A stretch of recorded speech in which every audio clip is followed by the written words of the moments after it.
mic is live. Oh. Okay, can you hear me now? Psh, right on. Thank you very much. I am for the honor to come and speak to you. I really appreciate that. I am also going to give a prayer. Dear God, may tonight be for your glory and your glory alone.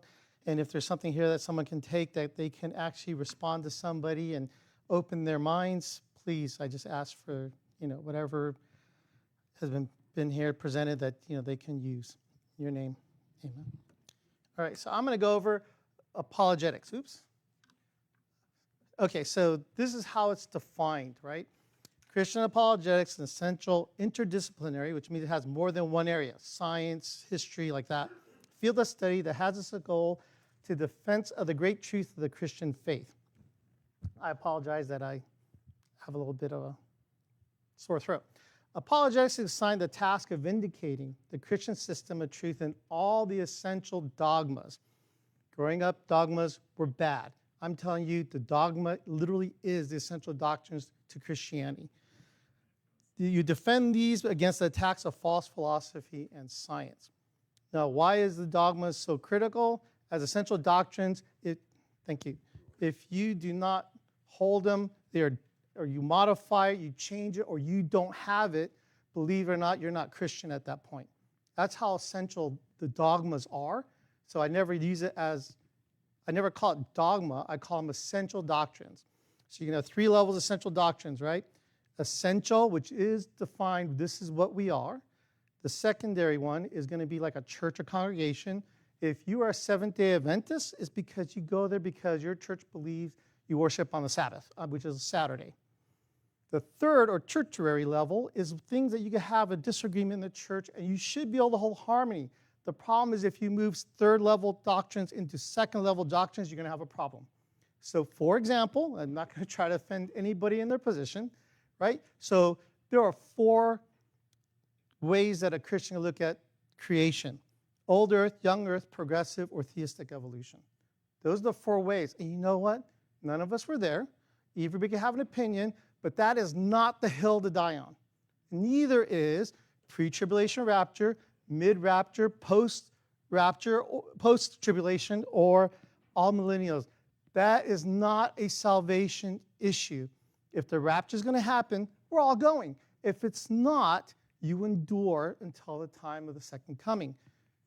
Don't make these things more than what they are. That's why the dogmas are so important, because they'll define it for us what we believe.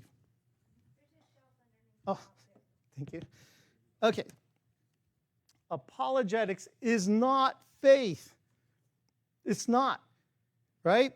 It does not create faith. It does not go against Scripture, and it is not specifically designed for the dropping of the seed. The parable of the sower, right? Dropping the seeds on the hard ground like that. It's not, right? So don't mistake it for that. Okay, it's grounded in cognitive, rational reasoning. So when I talk to someone like an atheist that is all about science, I go, you have just as much faith as I do in the invisible and the unseen. How is that? Science cannot operate without math. It is circular in reasoning.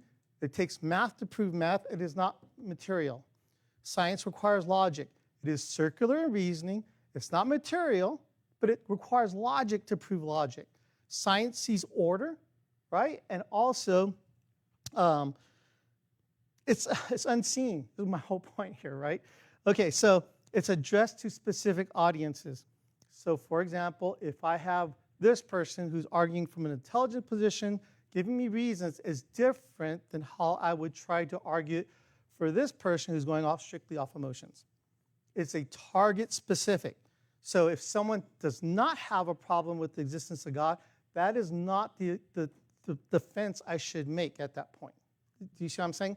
You look at that person. It's almost like how Paul says, I speak their language. You have to go where they're at.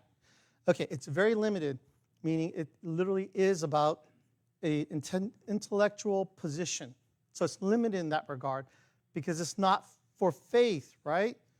Faith can be an emotional thing, but this one is not. It creates a climate favorable to faith. It reinforces the foundation of faith, and it plows the hard ground so you can plant the seed or somebody else can plant the seed. That is the objective of the apologetics that we do. So I guess I should have went into what is apologetics, apologia. It means making a case for defense. That's what it means, okay, in the Greek. All right, so because it's over and better than misplaced emotions. Your heart's deceitful above all else. If you're saying that the faith you have is a leap of blind faith, there is no different from you than from one that follows a false god in that sense. You would have the truth, but I'm just saying it's not a blind leap. Okay, if it's all about emotions, what do the Mormons tell you? Just pray about it, and you will feel the burning bosom. Wow. So something else can cause a burning bosom, not just the truth of Christ. So the whole point is, if you rely on your emotions for all your direction, you could go somewhere else with it. Okay, there's rational, it's reasonable, it's very robust to follow Christ over all other religions. There really is, and not just an emotional thing. It's literally like evidential, which is what is amazing. Okay, what is knowledge? It says in Hosea 4:6 in the first part, my people are destroyed for lack of knowledge. Because you rejected my knowledge, I will also reject you from being my priest. If you do not have the knowledge of God, that interactive relationship, how can you talk to someone on that level, right? You have to know God in order to present him, which means God should be in you coming out. Not that, Anyways, it's anchoring your experiential faith, right? When I say experiential faith, we all have experiences. So like when you come to belief, all of a sudden you look back and you go, God had met me at this time. He saved my life at this point. He led me with this, like that, right? Every unbeliever also has these same experiences. They just haven't accepted it, that where it's leading them. So you aren't the only one. So understand that as God has led you here, he's trying to lead everybody here because God wants all to be saved and none to be lost. That means he will reach out to everyone at some point. So you need to fortify your heart and mind with knowledge of God, which is really being in a real relationship with him. Okay, don't let anybody pounce on you with a challenge to your faith, which leaves you questioning Christianity. So if you abide in the word and you're solid there, it should not shake your faith. If someone's putting something out there that shakes your faith, you need to armor up. You need to do some studying. Do some research. The answers are there. And that's the beautiful thing. This is the golden age of Christian apologetics.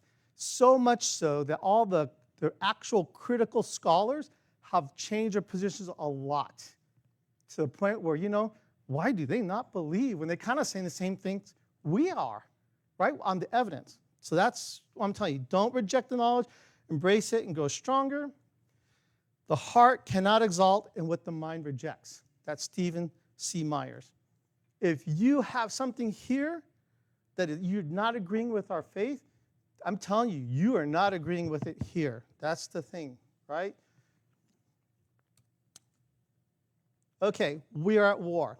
Though we walk in the flesh, we do not war according to the flesh, for the weapons of warfare are not of the flesh, but divinely powerful for the destruction of fortresses.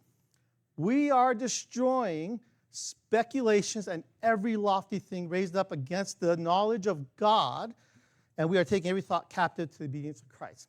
That is what we are arguing at. That's what our war is. We need to bring down the arguments raised up against Christ and Christianity today. Our youth that leave our churches, that go to universities and colleges, we were at like an 85% loss by the time they get to the college and university, because when they back to their church, they just said, you just have to have faith.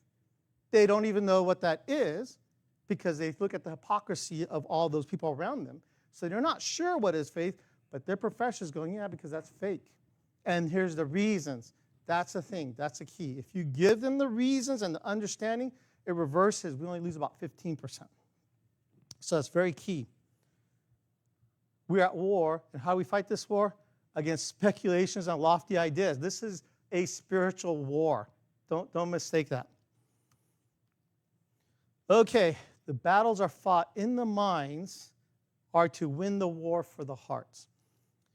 What I mean by that is your heart is everything that is you. That's the true you. The sinful nature, your desires, your will, you will act it out based on your heart. So if you had choices of something, almost every time you're going to want to go with your heart, even though your mind's telling you to don't do that, which is the problem with sin that we have, right? So that's what we're doing. You have to fix the mind. So we're making a case. Sanctify Christ as Lord in your heart, always being ready to make a defense to everyone asks you and give an account for the hope that is in you with gentleness and reverence. Okay. God's got the answers because they're there. If he didn't have the answer there, right, you yourself should question if God is real. But he's there. He has his signature is everywhere. So the whole thing about this is when gentleness and reverence. Have you ever been in a discussion where it's kind of heated? You're emotional, right? But gentleness and reverence is saying what? I'm not letting my emotions run wild. It's not an argument of me. It's me presenting the case. And that's the takeaway there. Okay, so here it is. All of Christianity is based on the resurrection. Corinthians 15:14, if Christ has not been raised, then our preaching is vain. Your faith is also in vain. What does that tell us? If you have the resurrection, everything else, everything is less significant. They want to argue about, like, the Bible, the scripture's not there, but I have the resurrection. I have the evidence for a resurrection. That's huge. If you have Christ rising from the dead, literally all other arguments are kind of like, no. It really is, because the key is this, and it's so much so that Paul's even saying it. That's how important the resurrection is. It is the number one thing that you should be able to defend. And many times people are embarrassed because they think, oh, I'm telling people God raised from the dead. I mean, I feel embarrassed mentioning that. And then there's your problem right there. The one thing that is the linchpin and key point about our faith is Jesus rose. That is huge. Okay, so Gary Habermas, he's like probably the foremost expert on resurrection evidence. And he has created his magnus opus, which is like the cumulative. This is like, the star product that he had, right? He started a long time ago with his PhD dissertation, and his whole dissertation was based on this. I will look at scholarly skeptics, not an average person. And for lack of a better term I'm going to use here, let's say it's a conservative Christian, moderate Christian, liberal skeptic, moderate skeptic, and a conservative skeptic, a hardline skeptic that's got academic training. He only looks at them. So all these years, he only argues with what they also accept as evidence. Sounds like a daunting task with the type of skeptics out there, right? Anyways, he has 4 volumes. I am focused on volume 1. For this. Now, I thought this is going to be simple. I'm going to pull out all my stuff from before, and I'm going to have it. I have a new computer. I had to start from scratch when I got up here. When I traveled up here, every day, from up to now, so I apologize if it gets kind of weighty, right? But I'm sure you guys are able to keep up. All right, so Paul's training in Philippians, it tells us he's a Pharisee. Josephus tells us that the Pharisees are taught by passing on tradition and building on that tradition, right? They have the oral tradition, they build on it. So a good teacher, which Paul is, passes on tradition and repeats it and then, tells them the basis of why he believes, or the tradition, or whatever it may be. All right, so the early creeds, what is the significance of it? The gospel message from the beginning is deity, death, and resurrection. So we could say, you could say deity, death, burial, resurrection, but really the key holds those 3. That is the gospel message. That's actually the gospel message that is taught. Christ was deity. He died, and he proved it by rising again. Therefore, everything else he did is significant, right? But that's the message that was portrayed back in the early church, right at the very beginning. Okay, they're standardized, they're memorized in the Greek, and they have a manner of saying it. So confess with your mouth that Jesus is Lord and you be saved, right? It's like a pattern to it, and that's how they have these creedal statements. Now, There are pre-Paul statements that were formed before Paul was a believer. And the two paths that you could find this in, for the early appearances to one, work backwards on a timeline, or two, you have to assume right at the beginning there's a high Christology at the start. And that means that they had to believe Jesus was deity at the start if you're going to take that second one. But if you work back, you can work back the first one. And this is the goal of this is to go, when did the creedal statement appear? And that's really important. So the most significant one is 1 Corinthians 15, 3-7. For I delivered to you as of first importance what I also received, that Christ died for our sins according to the Scriptures, and that he was buried, and that he was raised on the third day according to the Scriptures, and that he appeared to Cephas, then to the 12. After that, he appeared in more than 500 brethren at one time, most of whom remain until now, but some has fallen asleep. Then he appeared to James, then to all the apostles. Sorry if I'm talking fast, but really, I feel bad. I came late, and also there's just like a ton of material. Okay, so the creed identified in this gospel is going to be 1 through 3, first part of 3 in the verses. Now I make known to you, brethren, the gospel which I preached to you, which also you received, and which also you stand by, which also you are saved, if you hold fast to the word I preached to you, unless you believe in vain, for I delivered to you. So the thing is, he's saying he delivered to them the gospel. And then goes on to verses 3-4. For I delivered to you as of first importance what I also received, that Christ died for our sins according to the Scriptures. He was buried and he was raised on the third day according to Scriptures. So basically, Habermas describes the Greek for this. Pisou, which is, if you look at your strong stuff, it's number 4100, or pistis 4102, and those come from Pythio 3982. So these are like word studies. But in the culture, it's about surrendering. You rely on, you walk in someone's shoes. It's way different than just saying, I believe. So Habermas, this is about, 20 years ago when, I forget when the class was. But anyways, he describes what he meant by it then, because I'm not sure how strong it holds today. Back then, he talked about marriage when you say, I do, right? You're rich or poor, better or worse, the sick or health, till death do we part. And that was a very significant commitment. The word I do is not complicated, but the marriage and holding those commitments is complicated. And he makes this similar. So when he says something like, just saying it is not what you're trying to do. Because if you believe George Washington's the first president of the United States, that's just a statement of fact, right? I believe Jesus died on a cross. That's a statement of fact. That's not you believe on that level. And that was what Habermas is trying to get to you. In Scripture, this is what it means when it says you believe. It's way more than just saying the words. Okay, then he describes unbelief. And that's going to be from apistio, from apistos. Non-belief, which is more than disbelief, because it indicates refusing to be faithful. It's a sin committed by believers in Mark 16:11 and Luke 24:11 and 41, and unbelievers in Acts 28:24, Romans 3:3, and 1 Peter 2:7. It reveals a person is unconvinced when they should be persuaded by what the Lord has done or offered. That's the significance of saying you don't believe. It doesn't have anything to do with evidence if you look at what it's saying there, right? Okay. Working the timetable backwards. So 1 Corinthians is written about 55 AD, right? 25 years from the cross. So Paul's message, he came to Corinth and he gave the gospel to them previously, right? And if you responded properly, then you believed, then you'll be saved. And if you did not respond properly, which means you disbelieve, you are not saved, right? It's not just saying a word. It's something beyond that is what is implied there. So he goes, I came to you, which indicates he was there before the writing of 1 Corinthians. Acts 18:12-17, Paul was in Corinth when the Roman proconsul of Achaia was Gallio.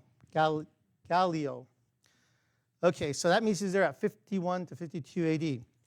It's because a stone inscription with Gallio's name on it, and he was proconsul, and the proconsul only serves a term of 1 year. This puts Paul being there and having this position of the gospel 21 years from the cross. So the stone inscription is discovered in Delphi in Greece, and it talks about the emperor and stuff like that, and his buddy is Gallio. Gallio also shows up in some Roman writings in the 1st and 2nd century. I have these little footnotes, and the reason is, if someone here is ever skeptical of what I'm saying, I'm referencing all the material on here. You go look it up for yourself. In fact, in there I have like other non-biblical sources that I didn't have time to print up, besides like 3 pages or more or whatever. There's a lot of evidence is what I'm trying to tell you, right? So even for this helps us find the time of when he had been there. He had to be within that year. So Acts 18:7, this is just an interesting side note. Sosthenes is the ruler of the synagogue, where they took Paul and took him over in front of Gallio, and then Gallio thought it was wasting his time, and he beat Sosthenes. Well, it turns out in 1 Corinthians, at the very beginning, Sosthenes looks like he may have become a Christian, and he's possibly the co-author of 1 Corinthians. That's interesting. Here's a guy who took him in, and then he got beat, and next thing you know, that's pretty cool. All right.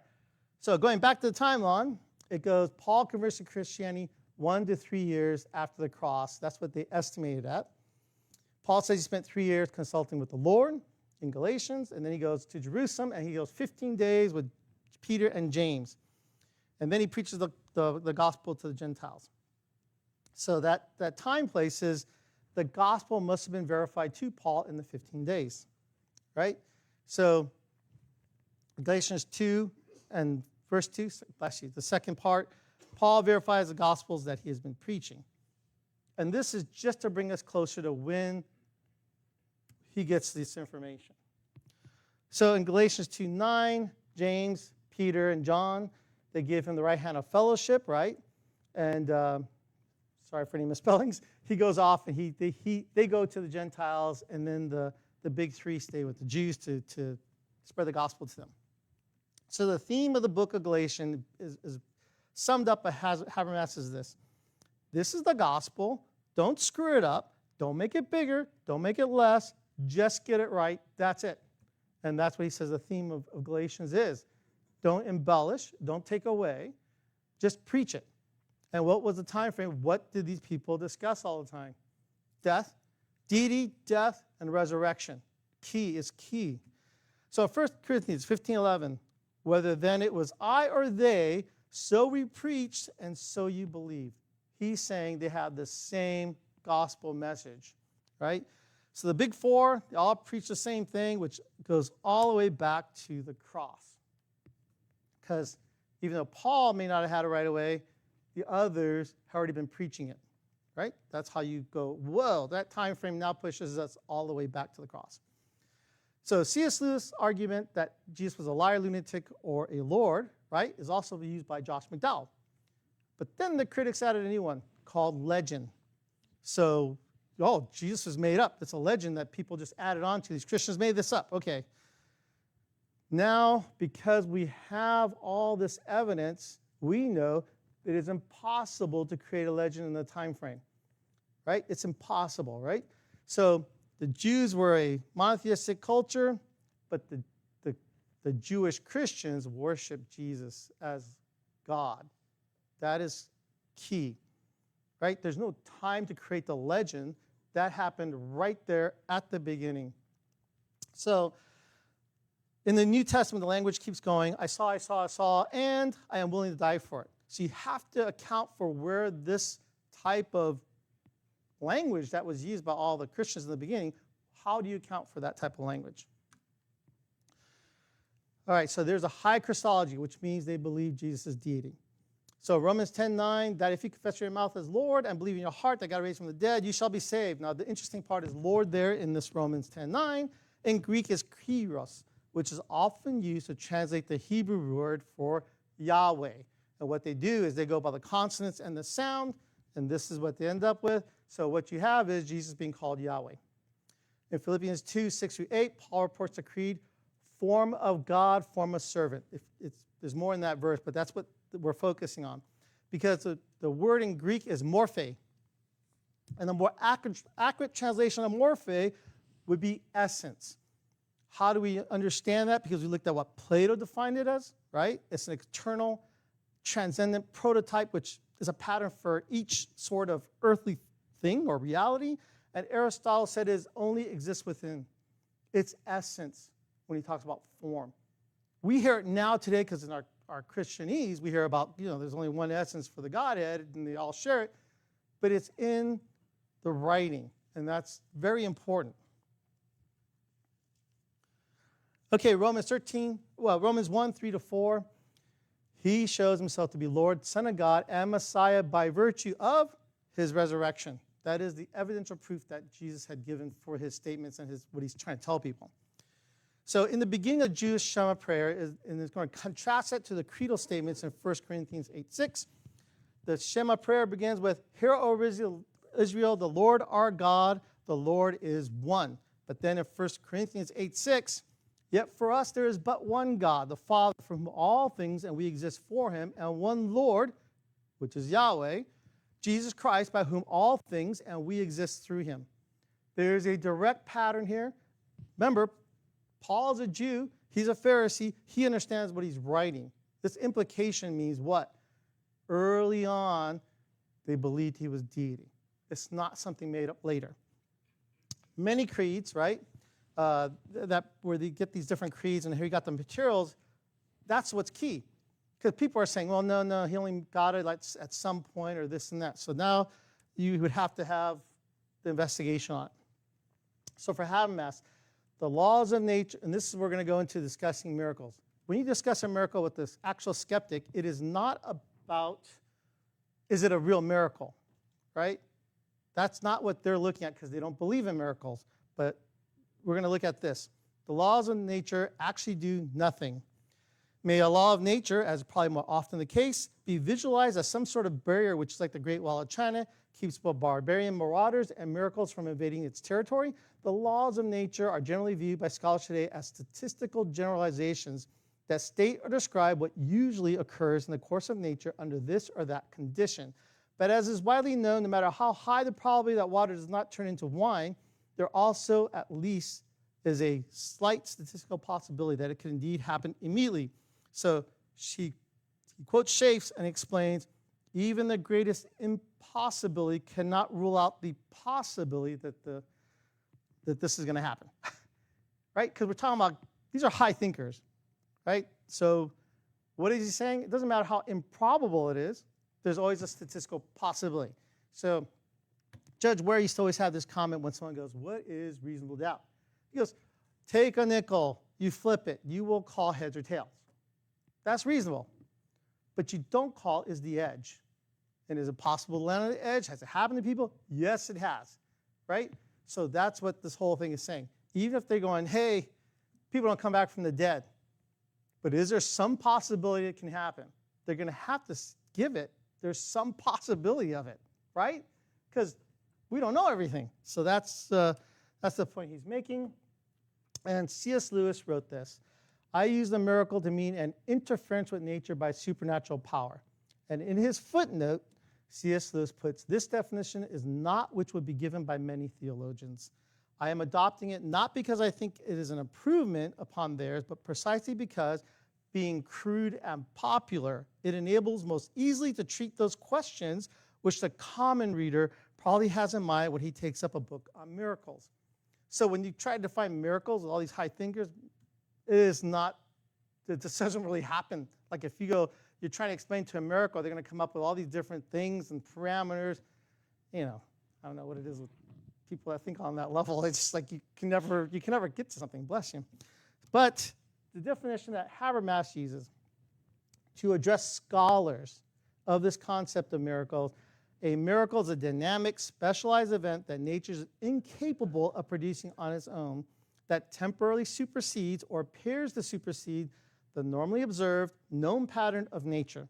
Such an event would be brought about by the power of God or another supernatural agent for the express purpose of acting as a sign or pointer to verify or draw attention to a person or a message. He has to give a definition like this, and then if they could agree, then they can start on the discussion of miracles. Otherwise, he doesn't have anywhere to start. they just argue over a definition. This is what happens quite a bit. Okay, so the miracle claims. It's an idea of a miracle claim than saying it's a declared miracle. Okay, it's because of that scholarly definition that Habermas gives. He can't tell one of these skeptic scholars a miracle is actually God intervening. Do you see what I'm saying? He has to go to where they're willing to go in order to be able to discuss it. So when they discuss miracle, it's a miracle claim. Okay, so the turnarounds happened over the historical evidence towards the gospel. Today, the critical scholars, virtually across scholarly spectrum, acknowledge that Jesus was a healer and an exorcist. This wasn't like how it was before. Okay, so a lot of them are New Testament and others, but they talk about atheist, agnostic, Jewish authorities. Many skeptics, they agree with the available data indicates clearly that Jesus was, in some sense, a healer and exorcist. Now, he cites it in his footnote, and I'm like going, just so you have some idea who he's citing. Like if you look on there, Bart Ehrman is probably one of the biggest names in atheist scholarship against Christianity. But even he has to say, yeah, he's some sort of healer, exorcist of some manner. Maybe a psychological thing or whatever. He's going to come up with something. So everybody's going to come up with something when you're a skeptic, right? But there are others, and this is the thing. This is now accepted by most critical scholars. Okay, the historical criteria is in favor from it. And Ehrman, which I said is a well-known atheist scholar, he says, if a saying or deed of Jesus is found only in one source, then it's possible the source simply made it up. But if a word or action is found in several sources and they do not collaborate with one another, then none of them is made up and the tradition must predate them. It is found independently in a number of sources. The probability of it being reliable is increased, assuming, of course, that it is contextually credible. They are looking hard at all the evidence, and yet even Bart Ehrman says he was some sort of healer and exorcist. That's pretty impressive. Okay, so when you're looking at Crossan, and he's another source, footnote on the bottom if you want to go find the book and do that yourself.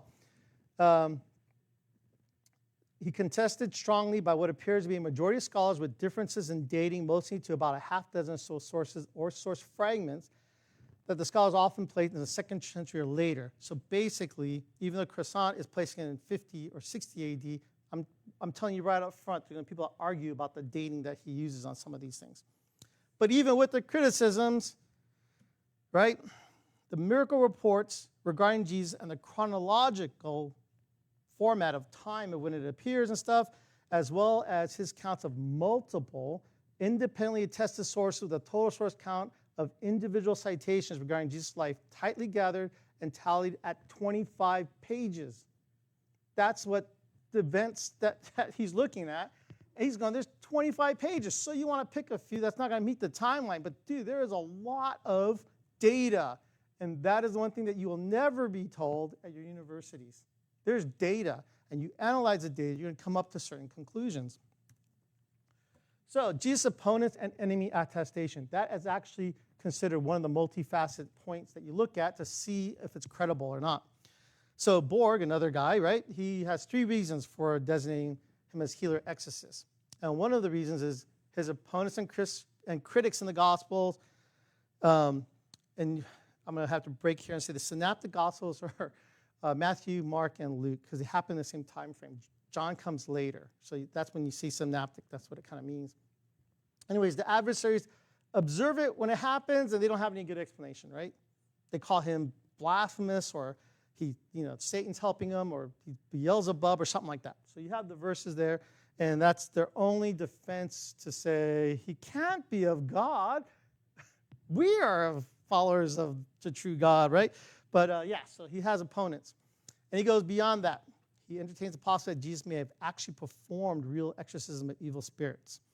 So these are called nature miracles at that point. They break down the type of miracles. So if it's something like that, then this guy's saying if it's real, then it's a nature miracle. So the modern consideration and the studies, right, that he says maybe not all the sicknesses in the gospel come from evil spirits. Well, probably not, right? I mean, I don't know. but it just may not be. So not all of them were faith healings, but he maybe actually they had gotten physically healed. We can't know because we're not there. We don't know. But on that footnote up there, it looks at the psychiatric sources and stuff. And there's two sources on the bottom there because in the modern times, suddenly you could start going, yeah, those things could have happened back then. Okay, so when you look at the miracles, they have to involve multiple criteria to have any type of relevance. So things like an embarrassing element, Aramaic origins in the text, right?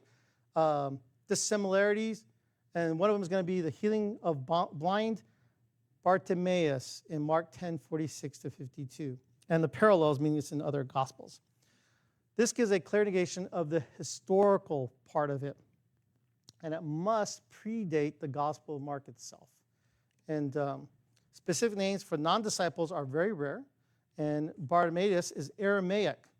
He dresses Jesus as Rabboni. And this is also a very common Aramaic title for Jesus, right?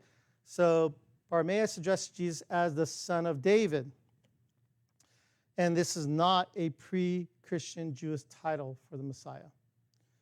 According to 12th tree, it's a dissimilar point. Remember, all these factors make it more credible, right? And the crowd embarrassingly rebuked the blind man. And it's kind of surprising, right, that they would rebuke the blind man. But he's saying these are the elements that make it look back and goes, these are most likely memories from Jesus' audience. That's why it's brought up, because they remember that. Mayer writes on the same guy and the same miracle before 12th tree's work. And he mentions the same point, but he adds on a specific knowledge about the geography there. The Jewish customs include the healing of the blind man is one of the strongest candidates for the report of a specific miracle going back to the historical Jesus. So it's very specific. When you're looking at all the data, this is the conclusion that they're like, hey, this looks like it really happened. Okay. So Mark 9:14-29, it's an exorcism now. The elements they use is coherence, embarrassment, and it's an early report. Jesus' rebuke in Mark 9:19, he calls this a faithless generation. He rebukes them. That's kind of embarrassing, right? It's his own, his own folks. Kind of an embarrassing statement. So then Matthew and Luke had toned down the narrations in the parallels, which indicates Mark most likely preserved the earliest version of the story because it's not toned down. They didn't capitalize it in the church on a statement that it's necessary to pray for these type of things first, or more so. So it doesn't seem like it was invented later. It seems like it comes early, and 12th tree says we can be confident the story of a whole faithfully reflects an incident in the life of Jesus. So Mayer added to this and said there's a number of Semitisms in the passage would indicate it existed originally in Aramaic and quite early. So now he sees the exorcism as a real tradition predating Mark's account. Just because Mark has it in there doesn't mean that that account occurs. Like, he's not writing as he goes, right? You see what I'm saying? He's a follower of Peter. So he's just getting information from Peter and he's putting it in there. It predates the book itself. Okay. 12th tree summary had included 29 miracle cases that they looked at. 22 of them were judged with high confidence that it probably took place. In the total, 5 cases were nature miracles. And then there's 3 includes 3 where Jesus raises the dead. Because it goes against nature, right? The dead don't come back to life, right? That kind of thing. That's why it's a nature miracle.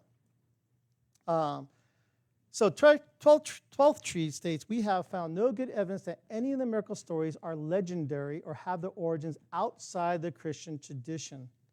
It's not legend. This came beforehand. This is the thing that everyone wants to argue that he's just a legend. No data is going to give you legend.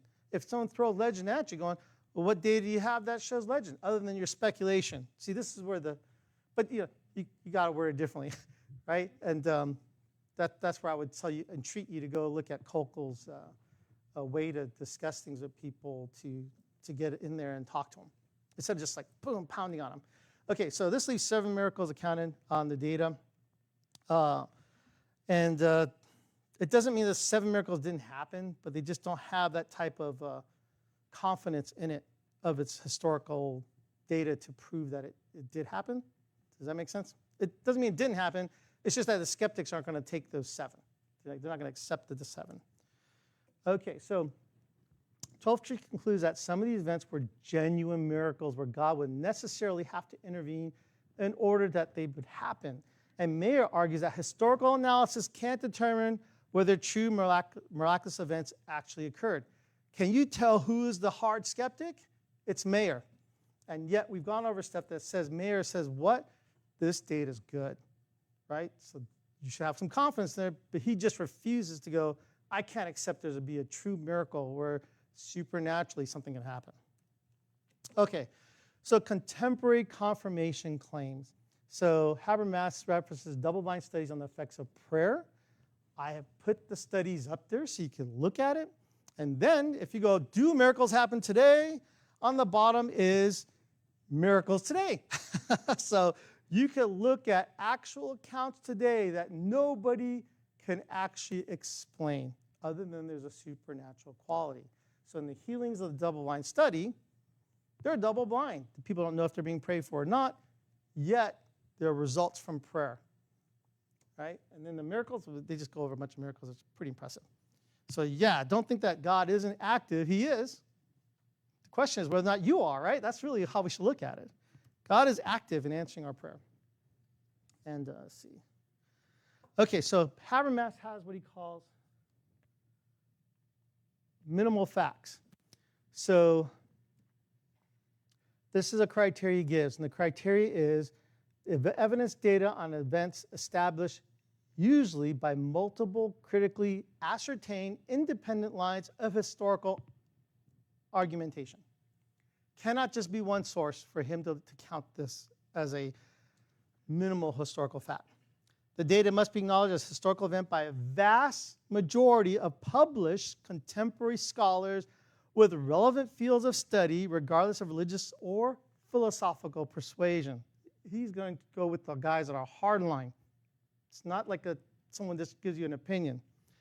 The evidence of being historical is the most important because regardless of any opinions, the historical event will hold true as long as this huge amount of evidence remains, which we have.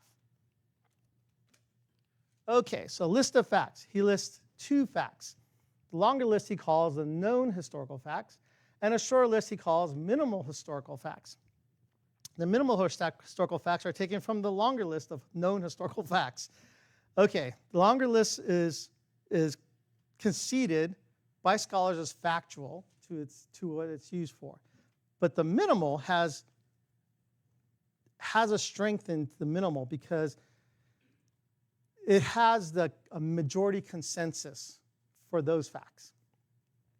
Okay, so the minimal historical facts are almost going to be the ones that hit hard. Why? Because not only has all this historical multiple attestations, it also has the vast majority of critical scholars. Doesn't matter if they believe, not believe, or whatever they are, it's going to have that agreement. Okay, so even the skeptics are going to go, oh, yeah, okay. They'll skip the preliminary process of arguing over these things because they've already agreed to it. Does that make sense? So you could be introduced. Okay, the minimal historical facts agreed by over 90% of the scholars who published their views. Now, they could disagree on the interpretation and everything else. They just can't disagree that that's actually actual reference that is usable. And you know where they are, or how they agree with it or whatever is based on their published works. They don't hide it. They can't hide it, right? If they're not published, just, you know. Okay, so what is a critical scholar? Because everybody's like, what is that? All right, so he leans towards requiring an academic to hold a research doctorate in a relevant field. They occupy a related teaching position and have peer-reviewed publications. However, he does allow exceptions, right? It's going to be an increasing number of pastors now hold research doctorates, right? They're not in the teaching position. They're pastors, right? They possess a good publication records. They've been putting out books. They've been putting out articles. They're considered knowledgeable in what they're talking about. Okay, some can only have one publication, and if it's considered authoritative and is used by the others because of its, how scholarly it is, then he might allow that one too. It's not much, right? Okay, so some question evangelicals to be allowed, whether since they're biased on their inherent biases. I'm a believer, right? So if you're an author and you're published and you did all this stuff, they go, "Whoa, but he's evangelist," right? But the problem is that usually you're going to get that from those that actually have no background in research, or they haven't researched anything, right? They're going to, even those are the ones that will say Jesus is a myth. Like, you would be laughed out of any high-level academic if he said Jesus never exists. It's just like, where is this guy looking for any of the evidence? It's all over the place. Jesus is definitely there. You cannot argue it, right? And yet, if they say that, then be careful. They're probably, not really very scholarly in whatever they tell you. Okay, here's the minimal facts method. Has to have a historical evidential foundation, has a high percentage of critical scholarly general agreement, does not require a prior belief in supernatural quality or inspiration of Scripture, does not require New Testament to be generally reliable. Method requires the facts themselves to be true on grounds of historical research. New Testament can never be considered untrustworthy and yet give you truths. Each minimal fact has multiple attestations of evidences and can be examined in detail. So if you look at this, this is really coming at it from a university position, high-level thinkers. They're not looking at a supernatural event, right? That's key. So it doesn't mean you can't argue for a strong case for the reliability and inspiration of Scripture. That's not what we're talking about here. We're just talking about literally what do they take and what can you present. They dictate that before you have that type of deep discussion. But what's more important is that we will have the same evidence to go forward in any discussion, regardless of the level that it's taken at. You just call people out when, don't be mean about it. I would just ask them, like, where'd you get that? That kind of thing, right?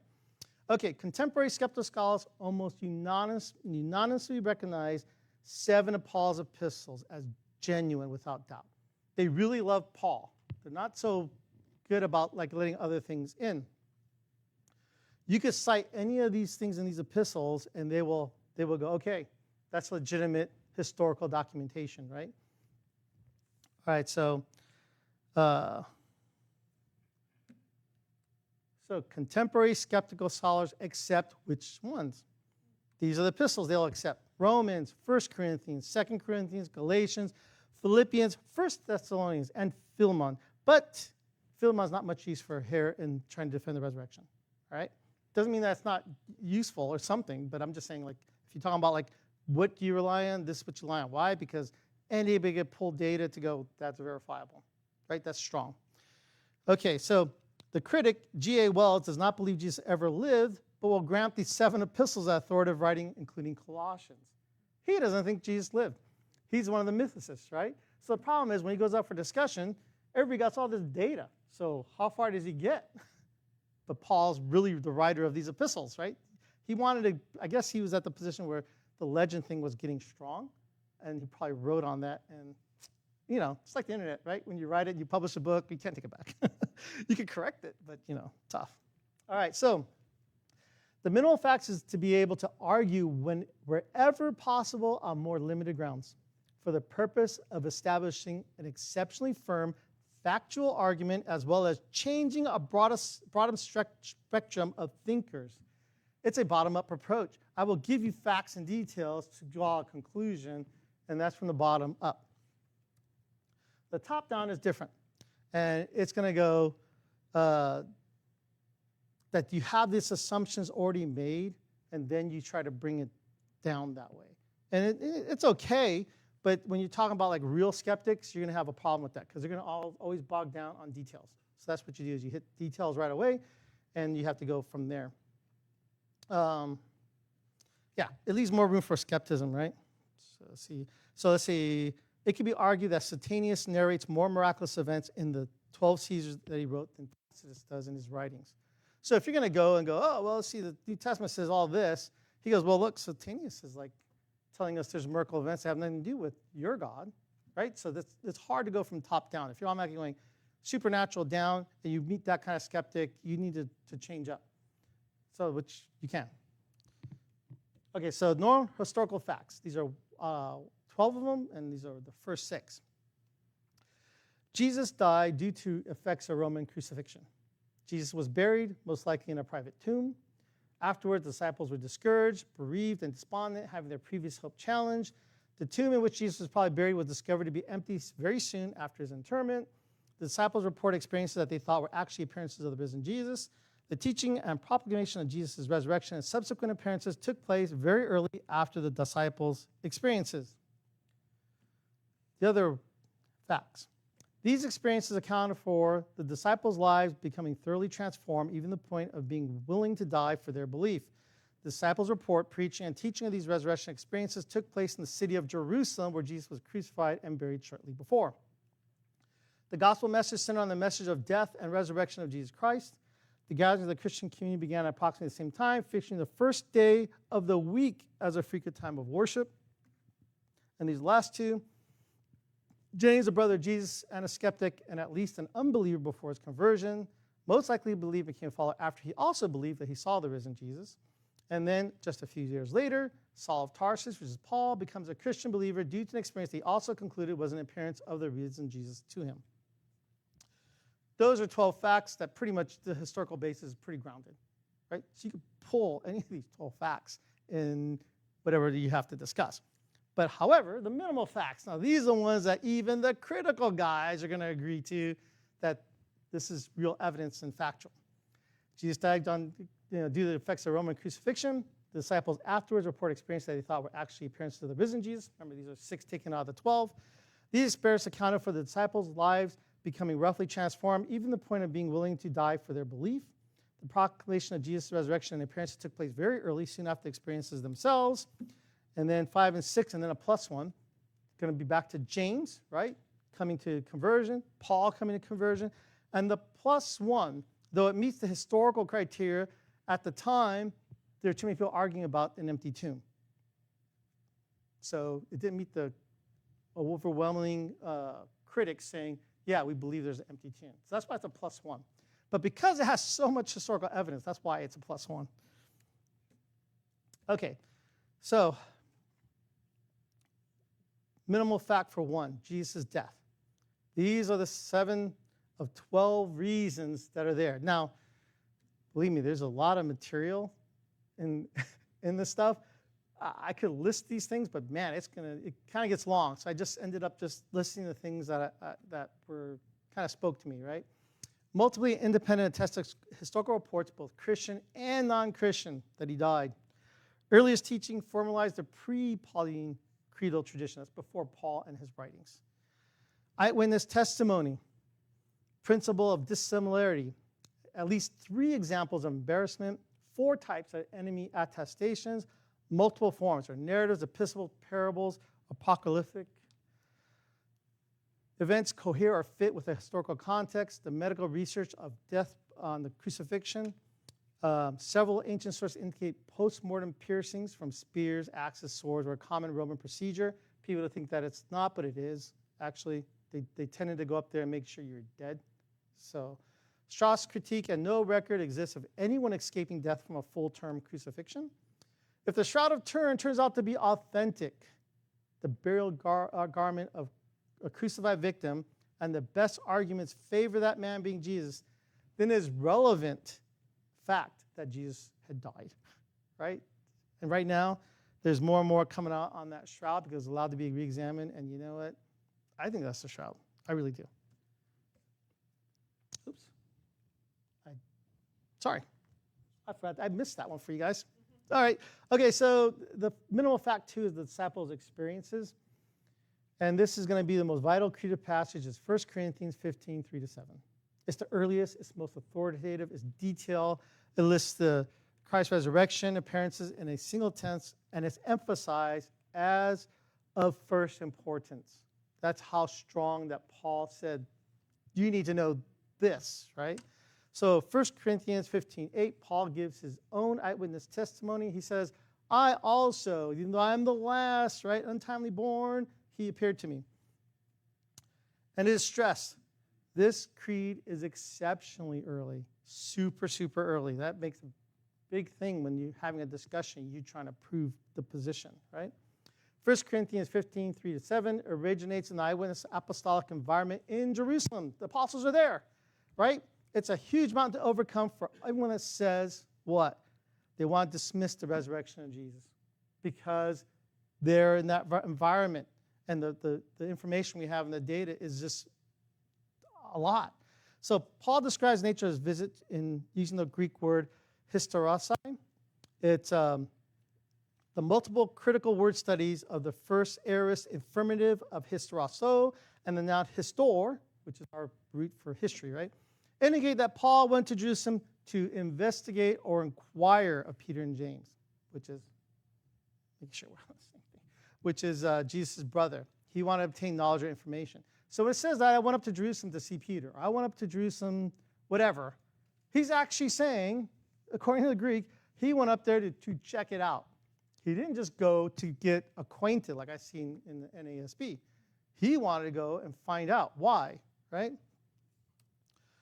Okay, so here's the pattern. Paul is sent by Jesus and God the Father who raised him from the dead in Galatians 1, 1-2. In Galatians 6-12, Paul refers to this gospel either directly or indirectly. And in Galatians 1:12, Paul got the gospel from God and did not get it, nor was he taught it from any man. The true gospel is under siege from false teachers, according to him. And those are all the verses there that it's under fire. Paul emphasized an apologetic agreement of the gospel of the need for faith in the crucified and risen Lord and Son of God, Jesus Christ, instead of obedience to the Old Testament law. So those are the verses there. But he's saying an apostolic agreement. That means all the apostles and the disciples already had this agreement, right? The central theme of Galatians is often identified with Galatians 2, 19-20. So if you want, and it would be incredible that during Paul's 15-day stay with Peter and James, that he did not ask him about what the gospel message was. That was just like, that'd be impossible, right? I just think about it. You are now verifying what God has been telling you and working on you for 3 years, and you went and you go, I'm going to go investigate this, check it out. You didn't ask about the gospel message. It seems kind of, the argument from that position just seems kind of weird that people want to make that, right? So Paul cites and identified creeds with the gospel message, and these are the creedal sites. These are the scriptures for your creeds on some of them. So based on his account, he met with others who claimed to have seen the risen Jesus. Now, Habermas asked these questions. If he was Paul, what would he ask them? Like maybe, when I saw Jesus on the road, this is what I saw. Did he look like that? Do you see what I'm saying? What did he look like when you guys saw him after he rose? I mean, he would have all kinds of questions when you think about it, because he now has the source, and he's like going, this is what he has, but he wants to make sure. And it wasn't just James and Peter. There were others there too. It was in the church. And what did he say? There are others that were there that some have already passed away, that have actually been there since the beginning with Jesus, right? Okay, so you could contest that Paul received the 1 Corinthians 15 creed when he gets to go to Jerusalem, right? But it's not as important as the fact that the factual content of the creed is already there before he gets it, if you say he only got it in Jerusalem when he went up. In his second visit, all three were there, Peter, James, and John, the big three. Yeah, Paul, he's actually the big four for us as believers, right? Then there are all these others that are there, and they declared with one voice the gospel. Together, it's the same message. It didn't change. During this time, anyone had the ability to go up and interview anybody over there. It's not like they disappeared or you were unreachable. You could go and ask any of the eyewitnesses. And these eyewitnesses go before Paul's conversion. So the creeds were arranged into their pattern and formalized in tradition before Paul's meeting if the skeptical critics claim Paul got them there. So basically, if they're going to say, Paul didn't get that stuff till he went to Jerusalem, they were already there. He's not the one that gave out the pre-Pauline type, one creeds, right? So all the creeds have foundational eyewitnesses. They all agree on the gospel going all the way back to the cross. So regardless of when the exact time the creeds were formed, the content still goes back to the cross. It's almost impossible to deny eyewitnesses that were completely convinced that they had truly witnessed the appearance of the risen Lord. They're arranged in the pattern, they're formalized in tradition because what? They were all oral, right? So before the meeting, am I in the right place? Did I miss this already? Did I go this way? Yeah. Okay. So Luke 24:34, Jesus appears to Simon. So all I'm putting out right there is it's just experiences of the disciples, right? This is that fact too. Okay, sermon summaries in Acts. So there's summaries that talk about different things of the gospel, and extremely early is declared by the apostles, but remember, Acts is not on that list, right? So this does not indicate the formation of exact creedal statement and when it was passed down. So the crucial factor, again, is it's early, and the formation of the creeds were relied upon, actually. So that's how they did things. So Habermas says many critical scholars from across the scholarly spectrum, including atheists, have agreed to attesting to various extents the direct or indirect testimony of eyewitnesses or other good witnesses and their convictions that they are at least thought that they had seen the risen Jesus and perhaps even did so. So nobody can say, no, they didn't see him. All they could say is, yes, they believe they saw him. And if they don't say that, they have no evidential position, right? Okay, so Habermas cites many scholars, and I might just try to show yeah. So here's people that he had listed that actually hold to that. These are eyewitness accounts. As you see, Bart Ehrman's there. But all these different people, believers, unbelievers, atheists, different backgrounds. And, this isn't really much of a list, to be honest with you. I just want to let you guys know, there's a lot of evidence there. So minimal fact 3, the earliest proclamation of the gospel. So there's many early experiences of the risen Jesus, right? Some say Mary Magdalene, the woman, Peter, James, the brother of Jesus, the 12, 500 persons. All these happen around 30 AD. And they proclaim the gospel. That's big. The earliest gospel message is also called the homologia. I can't even pronounce it right? But I'm just saying, that's what they refer to as the original gospel message, as they use that term, homologia. It's soon right after the post-resurrection appearances. So the initial sermon of Acts was just given a few days after at Pentecost, and they're already declaring it. So when people go, oh yeah, well, you Christians made him into deity, really? This is right there at the time it's happening, right? They knew it. That was when he came back from the dead, he proved it. So in Acts, 1,000 new converts after the first sermon, right? And these are the Acts references. There are more conversions after the second sermon, and Peter even speaks before the Jewish leaders and a group of listeners, and Paul before his listeners. Basically, the pre-Pauline creeds are one first creeds. They potentially exist before Paul is on the road to Damascus. These creeds were there. So before the epistles writings, they're already present. So Luke writes in Acts 8:1, Paul approved the stoning of Stephen on the grounds that he disagreed very strongly with the Christians' theological beliefs. This must presuppose that Paul knew what the Christians believed for him to so strongly persecute them. Why would you persecute them unless you had a reason, right? Paul had a high aptitude for theological orthodoxy because, he was a Pharisee, right? It'd be nearly impossible for him to be in that environment and not know about the gospel homologia, the original gospel, because that's what he's against. So he had to know. So that means there was something there before Paul and before his meeting in Jerusalem. So Paul's conversion happened slightly later than the earliest homologia. I don't even know if I'm pronouncing that right. I'm sorry. Homologia. Thank you. Homologia. Yeah, I could do all the crazy little doodads around the word. Sorry. Okay, homologia. Okay, Paul meets the risen Jesus on his trip to Damascus. His purpose was to persecute Christians.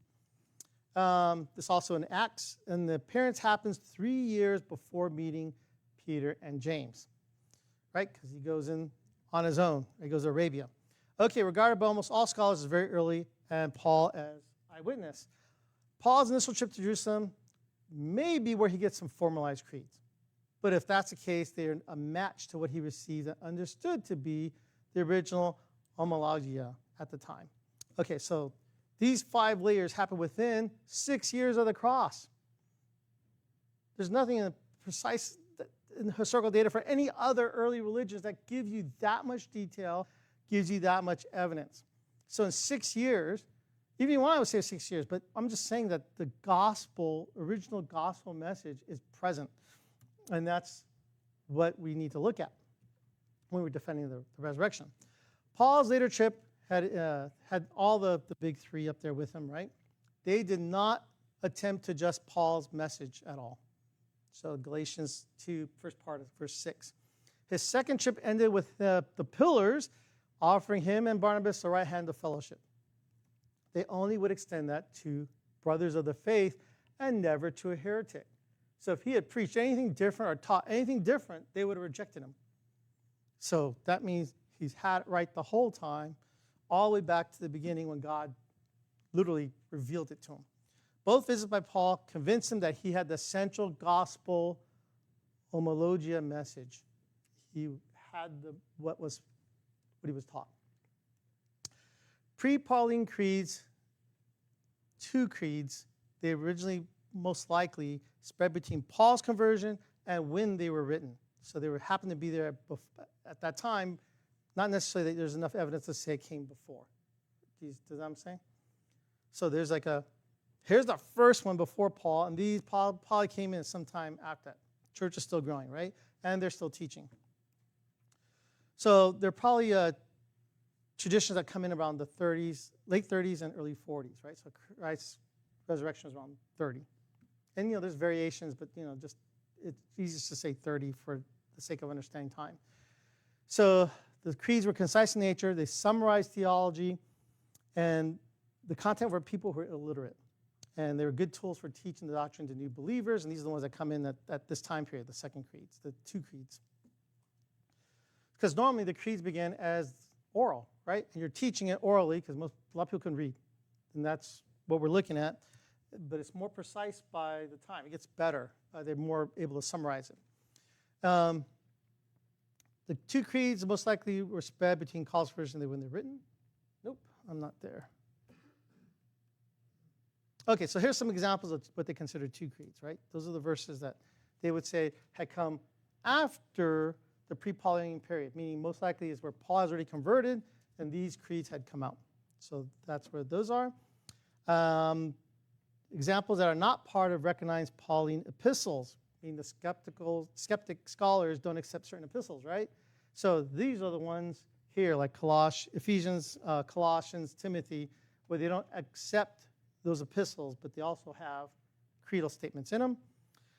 15 more statements fit the category within the 10 mentioning the resurrection, and 3 imply it strongly. So you have these secondary that still have the same message that doesn't change.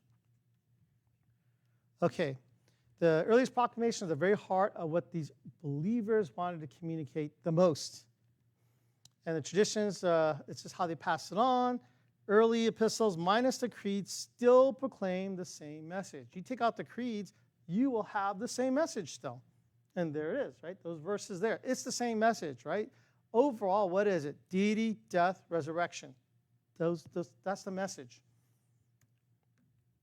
Okay, the gospel and the Acts are about 35 to 60 years after the cross and are early source of the resurrection. Now, the reason is scholars criticize that. They say it's really unfair when you look at ancient documents, right? So what do you got normally? 2 to 20 copies of an ancient document, right? 500 years to 1,500 years where you usually find that document, the copy, because there's no autograph, no original. Everything's copies. Caesar writes about the Gallic Wars about 1,000 years after the Gallic Wars, a copy. They consider that good. Like, if that's good, why do you not accept the 5,600 Greek manuscripts and fragmentations? Tens of thousands early Latin writings from the early forefathers? It's so voluminous, right? Mark is considered 30. 1 Corinthians 25. And the creedal statements put it below 3, really. It actually goes right up to the cross when you look at the fact that they had the gospel message. Nothing compares, and yet they want to cry that, it's so far out from the resurrection and the cross. It's just bizarre to me. Like, people try to do this type of denial, but you're going to get that denial. Okay, the disciples had a transformation. That's minimum fact 4. So Jesus arrested in the garden. The disciples fled, right? Peter denied Jesus multiple times. They didn't go in the public for 2 days. They're hiding. Basically, that's an embarrassment type of situation, right? It's one of those factors. After the resurrection, disciples are not the same. They believed. They met with individuals in groups and was teaching them again. Jesus was teaching them again. He met with them in individuals and groups, and he taught them. And he commissions them to preach the gospel, which they did. So then James converts, right? He meets his resurrected brother and leads the church in Jerusalem for 30 years until his death. These are like showing the evidence that the disciples were transformed. That's what the minimal fact is. Disciples immediately began proclaiming the earliest message, death, deity, and resurrection. The gospel said through the teaching method using creeds, oral, because a lot of people just couldn't read. A Pharisee and a scholar named Saul of Tarsus, later Paul, persecuted Christians and then gives eyewitness testimony of a risen Jesus and follows him. And 3 years after Paul's conversion, he travels to Jerusalem, investigates with Peter and James, who lead a large Christian congregation. They're in the church of Jerusalem. There are many there, right? Because all these events took place there. Multiple and early independent sources, Christian and non-Christian, writes about the disciples' transformation. Okay, the embarrassment reports, we had discussed these things that happened. It's kind of embarrassing to talk about these things because that's not what people do when they want to make up a legend or they want to make up a big story. You don't talk about like, oh man, yeah, they all left, right? He denied me, I got crucified because I'm not God. You see what I'm saying, right? These are all embarrassing stuff, and that lends to its truthfulness. And this is how people look at the historical portion of these things. Even Jesus crying forsakeness on the cross, right? And then a lot of people talk about the persecution of believers, and the women discover the empty tomb and the first ones to meet him as part of it. And that seems to be kind of popular, but hopefully I put that in here about that. Okay, so they turn around completely. James, his brother, right, and Paul, who persecuted Christians. Those two are prime examples. Early sources includes non-canonical, meaning it's not in Scripture. Includes those sources and the testing that, their transmission of their lives was long-lasting. It was to the end of their days. They ran the church for 30 years. If he didn't believe, and ultimately was martyred, James, right? Disciples were willing to suffer physical harm and die due to their witness that they had seen and experienced. They could not deny to realize there's something beyond here. So many of them go beyond that, and they were martyred. So in 1 John 7:5, for not even his brother, this is the conversion of James, his brother. 1 John 7:5, for not even his brothers are believing in him. And other scriptures have a baseline of James as an unbeliever until after the cross. Some people debate he had converted right before that time, but we just know what we have and what we know. So 1 Corinthians 15:7a, Jesus appeared to James in Acts 1:14. Jesus' family were in the earliest post-ascension gathering of Christians. So after Jesus had actually gone up, they actually got together and prayed. His family was there, and his mother and brothers. James included in an exceptionally early appearance in 1 Corinthians 15:3-7, right? When Jesus says he appears to different people, he specifically is listing James as he appeared to his brother. So James is transformed, and he spreads the gospel in Galatians 2:9. He leads a congregation. 1 Corinthians 9:5, it said Jesus' brothers were out traveling and ministering, and they took their wives. Whoa, that's huge. That his whole family is now on board, right? So each state for James, the unbeliever, Jesus' appearance to him is very early transformation, multiple attestations. They have different genres, right? All these different genres in there, even referenced by Josephus. James is an inside family member. And they consider him adversarial to Jesus' ministry at the time because he wasn't really with it, right? He's not an enemy. He's not trying to hurt his brother, but he's not with it. So he's considered adversarial in that way. There's embarrassing features in James' life, right? So, Josephus makes it clear that James died by martyrdom. So he got killed off for his belief by that time. James' ossuary reads, James, son of Joseph. This is that little box. Okay, so when you die in the Jewish custom, you're buried for a while. You're just left with bones, right? And they move the bones into an ossuary, and then there's an ossuary mark. So the ossuary, that they call it the James ossuary reads, James, son of Joseph, brother of Jesus. Okay, this may or may not be the actual ossuary. We don't know. But if it is, then you have to question, like, why would the family be pleased to put down that his brother's name on there? Right? So then you got to go, yeah, because his brother was significant in that time, so much so that it distinguished James in his ossuary, if it's true. Okay, so Mark 3:20, 21. Jesus' family members appear to agree with the local opinion that he's out of his mind. You guys remember that story, right? Then later on in Mark 6, the townspeople and Jesus' family responds negatively to him. So this is established that James probably wasn't like on with Jesus on what he was trying to say. John 7:5, Jesus' own brothers did not believe him, and many followers had turned away no longer to follow him. In John 6:66, they left, right, when he had talked about eating my body and drinking my blood. And then his brothers also flat out didn't believe him. What's interesting is it never says his mother does not. And why do I think that's significant? Because in the very first miracle, he turns water to wine. She goes, yeah, show my son. I'm like going, how did she know he could do something miraculous? I think she knew. But she knew he could do something miraculous. And remember, he's still under his mother. He honors his parents. When his ministry begins, he says, not my time yet, but when his ministry goes, she's out. Think about it. She shows up with the brothers and stuff like that. No, these are my mothers and my sisters, those that believe, right? They're my family.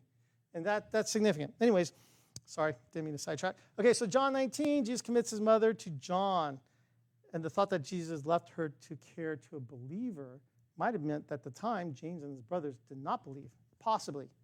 But it is significant because Jesus was the oldest son. He had the care of his mother on him, but he does not pass along to his brother. That's significant. Definitely he passed her on for care to be given to a believer, and that's kind of important. So, Corinthians 15:7a, Jesus appears to James. In Acts 1:14, days after Jesus' death, the appearances and his ascension, all of them were gathered together with the disciples in prayer. His family had turned around, right?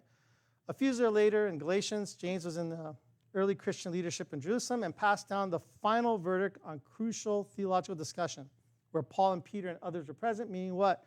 He actually led the church. He actually had authority in the church. He was part of this thing. He's in. So in 1 Corinthians 9:5, Jesus' brothers, along with the apostles, traveled with their believing families. I mentioned that already because everybody's going, why can't I bring my wife, right? So they go, hey, look at those guys. Okay, so minimal fact 6, the conversion of Paul. Paul was not a follower. That says it. He's persecuting Christians to death. Paul believes he has a real appearance of a real risen Jesus on the road to Damascus. And if they allow Acts, which a super skeptical scholar will not, Paul follows travelers, witnessed an extraordinary light and sound, a voice, and responded by falling to the ground. That means those with Paul also experienced something at that moment, not just Paul himself, right? The earliest gospel, I'm going to say gospel because homogeneity I'm not good at this. James' conversion, Paul's conversion, the creedal traditions, the first trip to Jerusalem happened within 6 years. That is pretty detailed for historical records of any sort for you to assemble all this thing together. Okay, so without question, Paul lived a life that's transformed, and he put himself in harm's way. He took risks. He went places that were dangerous. He got hurt, right? So different sources confirm Paul's authority and his experiences. So his own writings are considered authentic, that all of them say they will, they'll take those sources.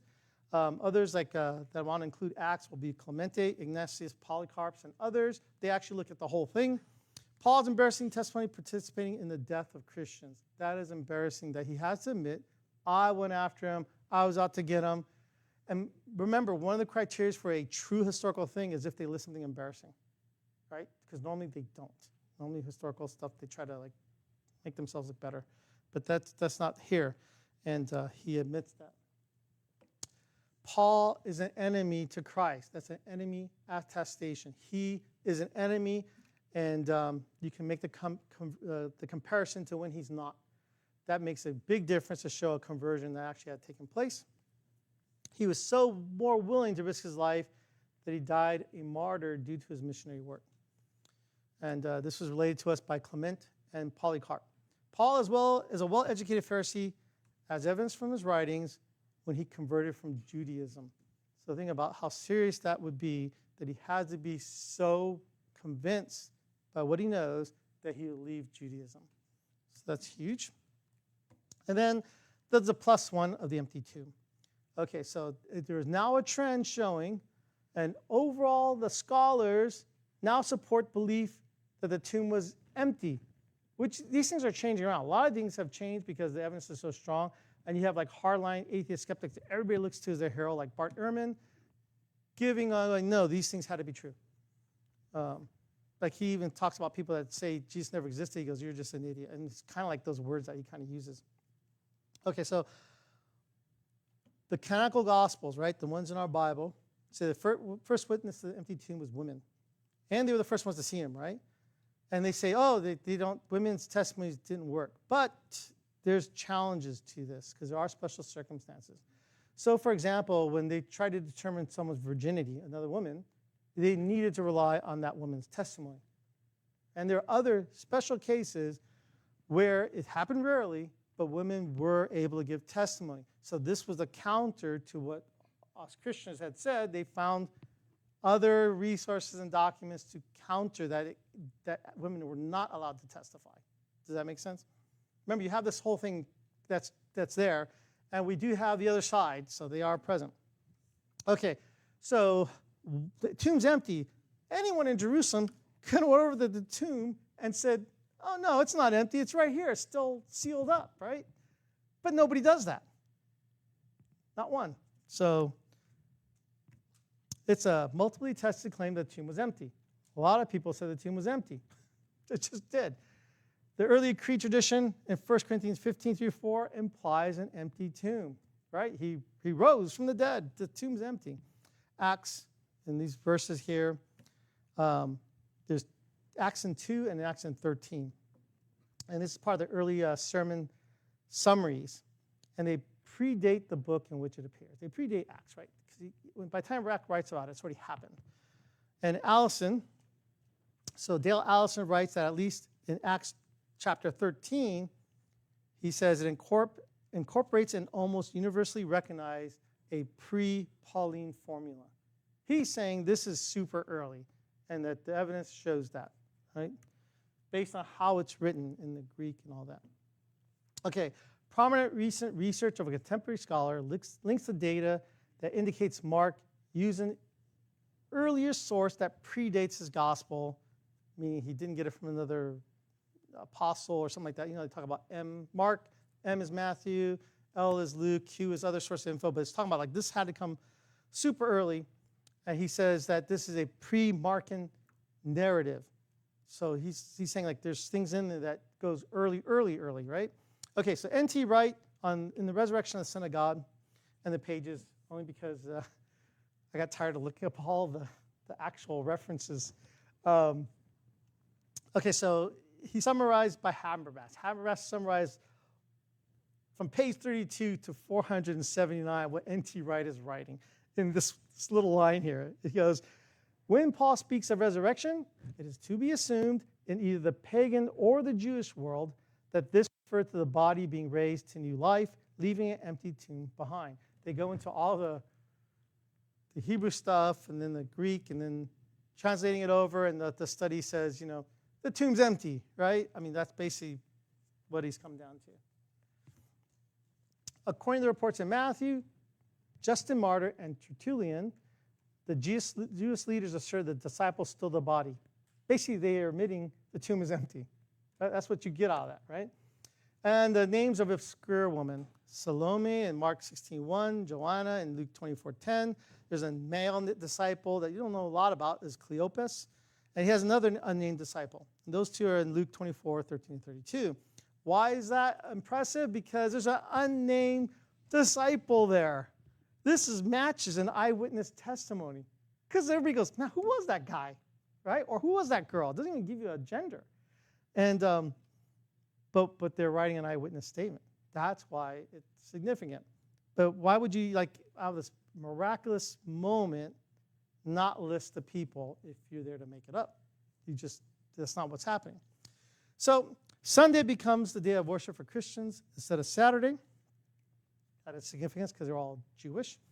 By ancient historical standards, the gospel accounts are not late but early. Remember I told you about that dating thing? It's early. All of it's early, even though Ehrman will only give 100 years for his stuff. Like if he would have gave 150 years, man, the volume of material just leaps, but he doesn't, right? So anyways, distinct absence of Christian tomb veneration observance.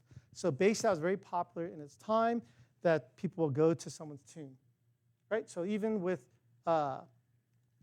fallen martyrs that are believers, you will see them go to the tomb with a candle and put it there, right? That's one of the traditions that like they had a long time ago to celebrate their birthday. And but nobody observes the tomb because he wasn't there, right? That's why it's significant. It lacks any type of legendary development at all. Stories of the tomb show little elaboration of the miraculous details. Why? Because they're not interested in the tomb. What's so big about the tomb? He came out. That's why they didn't really look at embellishing a tomb because they weren't trying to embellish. They're just trying to go, look, he's here. So empty tomb is not the object of apologetic emphasis in the early church. No one made it a point to defend an empty tomb because it was empty, right? Everybody knew it was empty. This is why, remember the tomb is considered, the historical data is like a lot, but the problem is a lot of critics at that time, they didn't accept an empty tomb. So therefore, it's not listed directly as a minimal fact. But the tide has changed quite a bit. Okay, whether or not there were guards, because you have people arguing, no, they made that up. Matthew made that up about the guards. Well, it doesn't matter if the guards were made up or not, or if they were there or if they were not there. The reason is it's the same context. The tomb's empty. That's really what we have. Okay, so there's no ancient source that denies an empty tomb. There's not, right? At one point, when back in the day, Habermas was saying, like, he doesn't think there's anything that actually comes out of Jerusalem that says he did not rise from the dead. But I haven't seen that in his latest magnum opus. So without sources, the argument is often weak. So if someone says, the empty tomb's made up, I'm like, they have no source. Okay, so there's a marble slab that was discovered in Nazareth. That's what they're saying is discovered. It's called the Ordinance of Caesar. It had decades of research, and it has a Greek inscription which warns that robbing graves, moving the dead bodies, or disturbing the seals on the gravestone is punishable by death. Until recently, it's thought that the decree was Emperor Tiberius or Claudius at the time of Jesus and AD 54. That's the time frame for those two emperors. Historian Paul Mayer asked why the death penalty is required in Palestine at this time instead of paying a large fine as in similar Roman edicts elsewhere. So up to that point, you got fined for going into a tomb. And here in Nazareth, it's death if you were to take a body or break the seal. Why? Well, probably because, Jesus came back, right? All right, so let me, before we close, I know it's a lot of stuff, and a lot of stuff, I left out like a lot of stuff, to be honest with you.